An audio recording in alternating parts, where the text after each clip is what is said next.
My Lords, my Amendment 104 is very much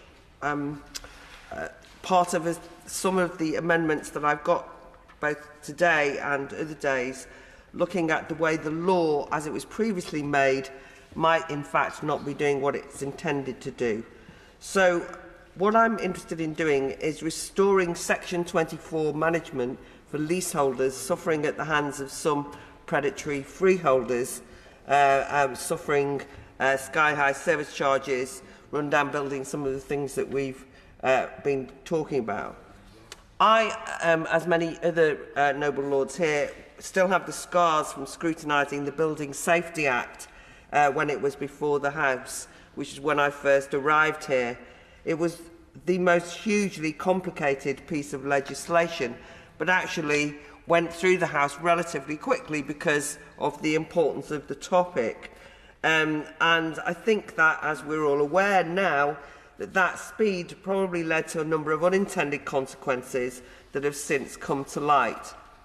One surely unintended consequence of the Building Safety Act is the way its accountable person regime undermines Section 24 of the Landlord and Tenant Act 1987. Due to the wording of the Act's accountable person policy, Section 24 court-appointed managers are barred from assuming their duty holder role. Up until that point, these tribunal-backed managers would be entrusted with all of a building's management when it was determined that the freeholder could not be trusted to remain in control of a development and leaseholder service charges.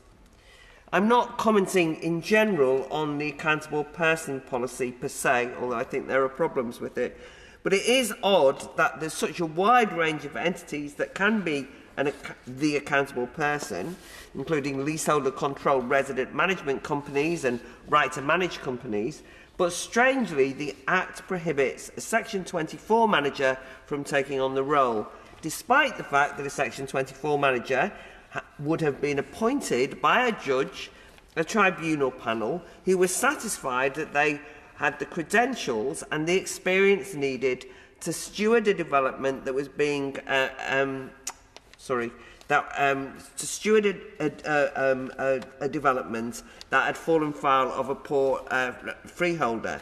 And I just don't understand how this happened or why it happened. I think it's important to note that Section 24 has been a lifeline right for ripped-off leaseholders unable to buy their freehold or claim right to manage because of costs or strict qualifying criteria. And so it's been an attempt, this is an attempt to ensure that Section 24, which is the ultimate backstop scheme, is restored in this bill to give leaseholders a clear route to remove freeholders and their management agents if it's been shown that they have been actually ripped off and that it's the only route open to them. This issue came to my attention in February when Melissa York in The Times reported a devastating story of Canary Riverside in Tower Hamlets. And this story really kind of made an impact on me because there the leaseholders have benefited from court protection with Section 24 management since 2016.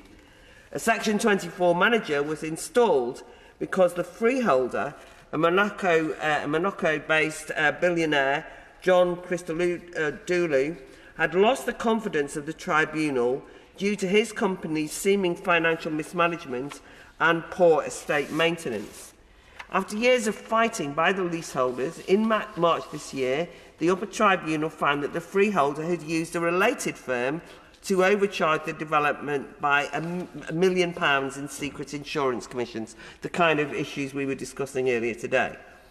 Yet despite this, and other well-evidenced service charge abuses, and the fact that the leaseholders have benefited from independent Section 24 management, The Times reports that, and I quote, "An oversight in the new Building Safety Act means the same court that removed his management company could put Christodoulou back in control of service charge monies and safety works, including £20 million for cladding remediation."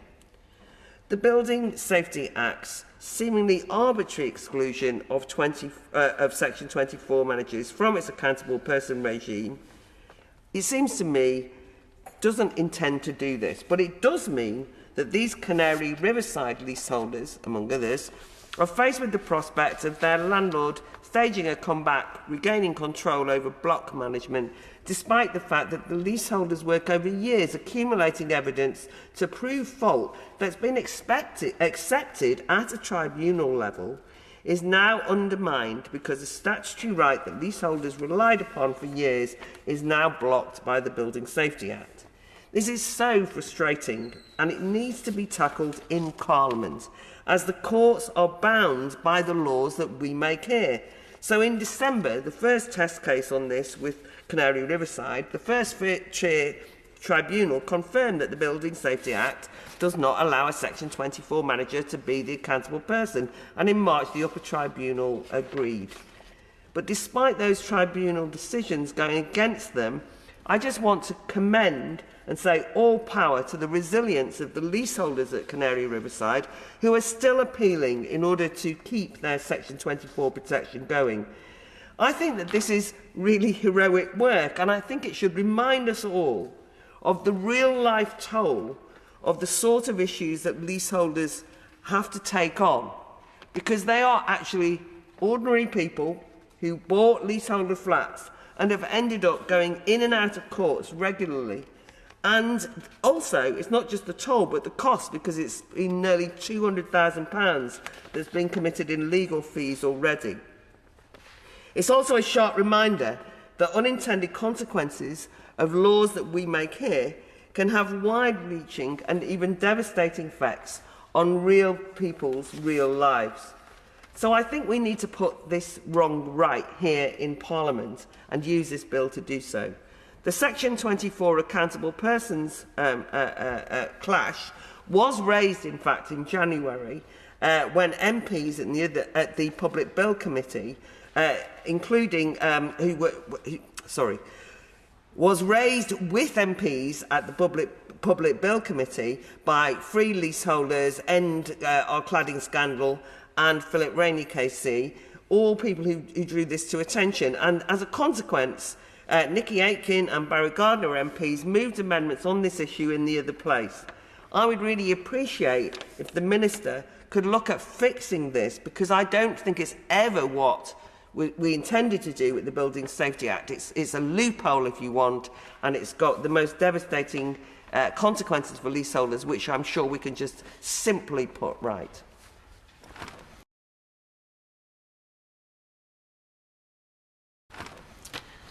My Lords, I have to say I admire the persistence of my noble friend, Lord Foster of Bath, in his indefatigable pursuit of this perhaps unsexy but very important issue regarding electrical safety defects, as evidenced in his Amendment 95A.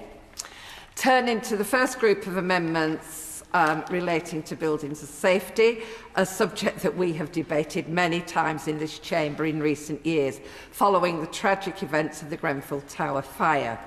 Amendments 82C to 82M, in the name of the Earl of Lytton, relate to a proposal that higher risk buildings should have a buildings trustee. A trustee would seek to be an impartial figure whose role would be to ensure that the interests, the rights and responsibilities of the landlord and leaseholder are balanced, and that the building is properly maintained and the service charge providers provide value for money, a practice that is practised elsewhere. We find this an interesting proposal, Earl Lytton, and certainly worthy of consideration in the future.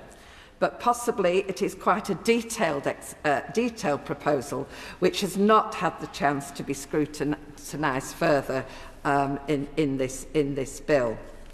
Other amendments from the Earl of Lytton would also make provision in the event of insolvency of the landlord, in particular to prevent the termination of service contracts or insurance policies. Redressing the balance between the rights and responsibility of tenants and landlords is a key aspect of this bill. and it is important we explore the different approaches to achieving this. The Earl of Lytton also raises an important question about what happens in the case of insolvency, ensuring that there is a person able to take responsibility for the key aspects of building management. Now, Amendments 98 and 101, not moved by Lord Young of Cookham, interestingly also relate to the accountable person and responsible actors. This was a key theme in the passage of the Building Safety Act, and it is clear from these amendments and others that there are also unresolved issues.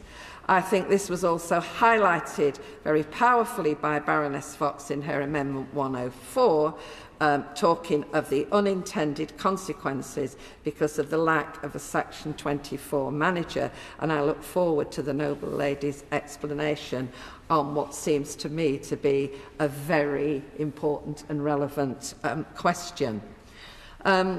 Lord Young's Amendment 101 is particularly important as it would make the case for a new body to oversee and accelerate remedial works. We are particularly concerned about the pace at which remediation is happening, with the latest building safety remediation data highlighting that only 23% of buildings have completed remediation work since the Grenfell tragedy. In the meantime, residents are either living in unsafe buildings or are being forced out of their own homes.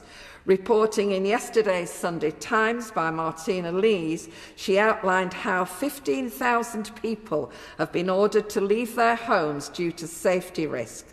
Many of these people are living in hostels or paying rent alongside a mortgage on a flat they cannot sell. The costs faced by leaseholders is also the subject of Amendment 103 from Baroness Taylor of Stevenage, which would impose a cap on charges that can be passed on to leaseholders as a result of the Building Safety Act. The Building Safety Act introduced important changes to the regulatory framework, but it has had a knock-on effect on the charges leaseholders are facing. As my noble friend Baroness Pinnock has said time and time again, it is the leaseholders who have done nothing wrong who are paying the price of the crisis. We welcome amendments that will protect leaseholders from these costs and look forward to assurances from the Minister that the Government is taking actions to ensure all leaseholders affected by the building crisis get the support that they need, sooner rather than later.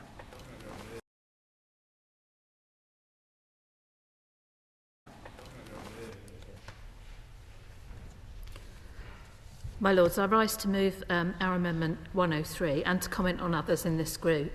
And can I thank the Noble Earl Lytton for his very careful and thoughtful consideration of how we might use this bill to rectify some of the glaring omissions in relation to building safety, which are an unfortunate legacy of the Building Safety Act.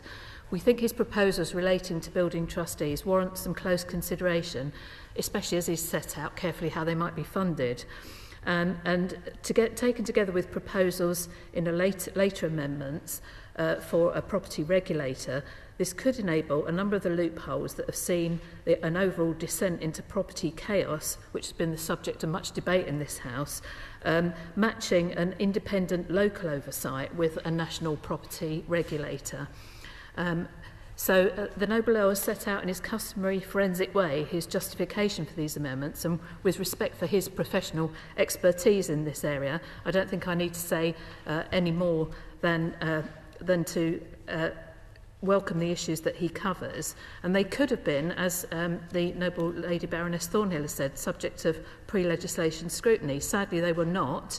And as we've said earlier on today, it's a mark of how your Lordship's House can contribute to legislation that we have these before us today. It's a shame they couldn't have been incorporated at an earlier stage, because it's a late stage now to debate such a detailed proposal.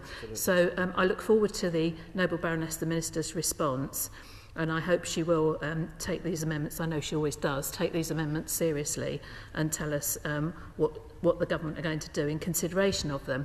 Noble Lords will have received the excellent briefing that I have this morning from the National Resident Landlords Association, who say, and I'm quoting them, it's more critical than ever in the context of the government's Leasehold and Freehold reform bill that this scheme, they're talking about the Building Safety Remediation Scheme, is implemented without further delay to resolve the failings of the Building Safety Act's leaseholder protections.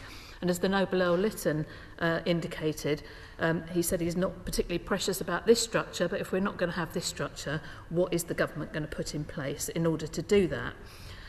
My Lords, now that we are now 7 years on from the dreadful tragedy at Grenfell, it is shameful that so many leaseholders are still living with the fear of fire risks and the unbelievable pressure of uncertainty of the financial commitments they will face for their building remediation.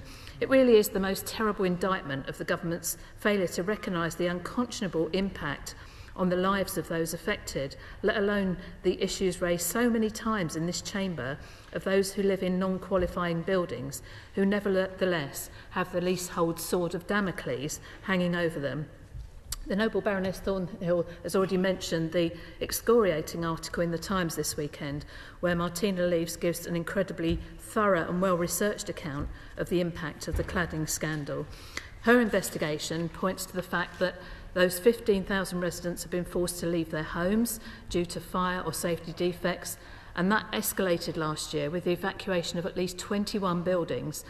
She also says that despite 9.1 billion of government grants being set aside to help fix the homes, only 2.1 billion has been spent. The building safety crisis has trapped 700,000 people in dangerous homes and left almost 3 million with flats they cannot sell. Almost all are properties built or refurbished since 2000, with defects such as flammable cladding systems, combustible balconies, and the faulty fire barriers, which is the one I'm very familiar with from Vista Tower in Stevenage.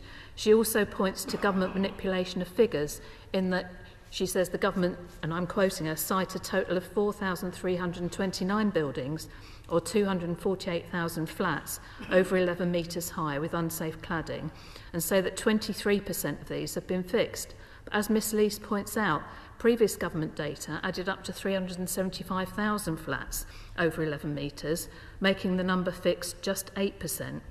The new total excludes more than 1,000 buildings where the developer must pay for repairs but doesn't know whether work is needed.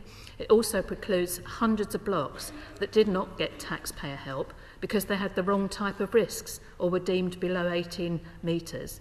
It leaves out up to 7,283 mid-rise buildings that the government had previously estimated to be unsafe. I'm sure the Noble Baroness, the Minister, will tell us she doesn't respond to press stories in the chamber, but the headline issues raised here are that while affected leaseholders continue to endure this misery, some having to pay rent for properties they have been evacuated to on top of the thousands of pounds of service charges they're facing. Amendments in this group would at least provide some longer-term solutions to these issues. My Amendment 103 seeks to recognise that financial pressure and to ensure there is at least a cap on charges leaseholders can be expected to bear. Our preference would be that going forward, developers would be held ultimately accountable for any fire or other safety defect remediation in buildings, and we hope even greater consideration can be given in future to how that might be achieved. We also absolutely support the amendment of the Noble Lord Foster, which I think is only surprising in that it is not the case already that buildings cannot be sold with electrical defects. Surely, if that is the case, it should be urgently rectified through the building regulations regime. Hopefully that won't have to wait another 2 years for implementation. Amendment 101, in the name of the Noble Lord Young, although he didn't move it, seeks to impose a deadline of June 2027 for remediation of fire safety defects. And I don't think that's an unreasonable target, as that would mean an entire decade had passed since the Grenfell tragedy. Other amendments in this group from the Noble Baroness Fox, and I think she did make a very powerful case for the unintended consequence of the removal of the Section 24 manager, and the Noble Lord Bailey, seek to improve accountability. And as this is one of the stated aims of the bill, we look forward to the Minister's response to their proposals.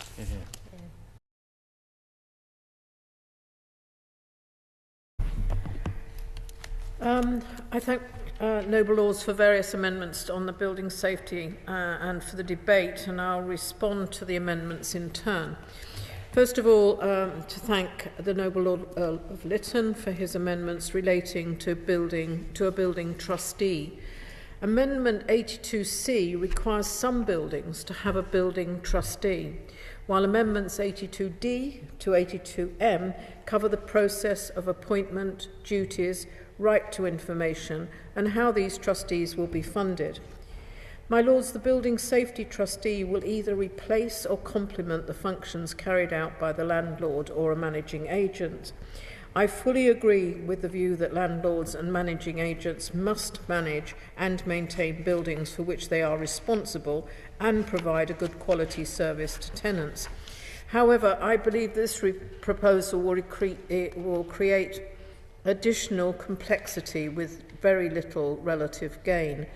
The proposed mechanisms for funding these trustees increases the risk of pushing more landlords into a cheat, and it is hard to see how the levy proposals can be delivered. Secondly, we consider that there are better ways to deliver the desired outcome. As I've previously mentioned, we are bringing measures forward in this bill that will drive up accountability of landlords and their agents. And I thank the Noble, we can not agree with this amendment, my Lords. Secondly, I thank the Noble Lord, Lord Foster of Bath, for his amendment, which seeks to improve electrical safety standards in buildings by identifying whether there is an electrical defect prior to sale. And I thank the Noble Lord for his continued interest in this very important issue for housing safety. This amendment would require a specified person to acquire an electrical installation condition report or electrical installation certificate prior to marketing the property, unless it's being sold for demolition or full electrical rewire has been completed in the last 5 years. My Lords, this is an important issue, and we know that improving electrical safety is paramount to helping prevent fires and making sure occupants feel safe in their homes. The government has already taken firm action, as the Noble Lord said, for the private rented sector by requiring PRS landlords to acquire an EICR at least every 5 years and organise remediation works where necessary, my Lords. We've also consulted on equivalent electrical safety standards in social housing sector through our 22 consultation and call for evidence. Here we examined proposals to require social landlords to obtain an EICR for their rental tenants at least every 5 years and then carry out remedial works within a set timescale. Our call for evidence also explored extending the proposed requirements to owner-occupiers, the leaseholders, within social housing blocks so that the whole block is subject to these increased standards. But we are aware of the concerns of the Noble Lord about the sector that we haven't hit at the moment, which is the owner-occupied sector. The government is still considering responses to the consultation and the call for evidence that we've held, and we will update the House in due course, my Lords. I'd like now to thank the Noble Baroness Fox of Buckley and the Noble Lord, Lord Bailey of Paddington for their amendments, which include 104 and 105B, and I'll also speak to 98, although my noble friend Lord Young of Cookham is not here, relating to changes of the definition of accountable persons under Section 72 of the Building Safety Act 2022 and other changes protecting the positions of managers appointed under Section 24 of the Landlord and Tenant Act 1987. I trust my noble lords will understand that the government cannot accept these proposed amendments. Firstly, defining a Section 24 manager as an accountable person would move financial and criminal liabilities away from the existing accountable person to the Section 24 manager. It was the intent of the Building Safety Act that financial and criminal responsibilities for certain aspects of maintaining the building should always remain with the accountable person, and the accountable persons cannot delegate this responsibility to a third party. As drafted, these amendments could also mean that Section 24 managers would not be able to recover funds from the accountable person for the instance of remediation works. But I can assure noble lords that the government is looking closely at this issue and at options to ensure that Section 24 managers can take forward building safety duties and get funding where needed from the accountable persons, my lord. Moving on now to Amendment 103. This amendment caps the amount the leaseholders would have to contribute to the ongoing management of building safety in their buildings. I trust the noble Baroness Taylor of Stevenage will understand that the government cannot accept this proposed amendment. These costs are related to the ongoing management of the building, and it is appropriate, and indeed the long-standing legal position, that management of a building is funded by leaseholders through service charges. Capping the fees that leaseholders pay towards the management of the safety of their building would mean that the freeholders would be unable to recoup the cost of meeting their legal obligations, or put in a position where vital safety works may be delayed for long periods of time. It is likely that this would mean some freeholders would not be able to manage building safety effectively, putting residents at risk. This amendment also creates a precedent that leaseholders should not be expected to contribute fully to the ongoing management of their property. It is a fundamental principle of leasehold property that leaseholders are liable to pay through the service charge for ongoing management of their property. And I hope with these assurances on the action the government has and is taking, the noble lords will agree to withdraw their amendments. My lords, it's my privilege to thank all noble lords for their contributions to this group. And I would like to pay tribute myself to the noble Lord Foster of Bath for his contribution. I know he's as noble Baroness Lady Thornhill said, he's been a doughty campaigner for this without pause for breath. And I think it's absolutely right to consider the electrical safety in buildings. And I also particularly mention the noble Baroness Lady Fox Buckley for her important contribution. And I think that raises something that has bothered me for a long time, namely that I don't see a long queue of people wishing to be the accountable person. And indeed, I don't think that this has been correctly thought out. I think that there is an assumption in the Building Safety Act 2022 and in this bill that somehow these things are going to be accepted and fall into place. Well, when it comes to liabilities, they don't automatically happen and they don't just fall into place.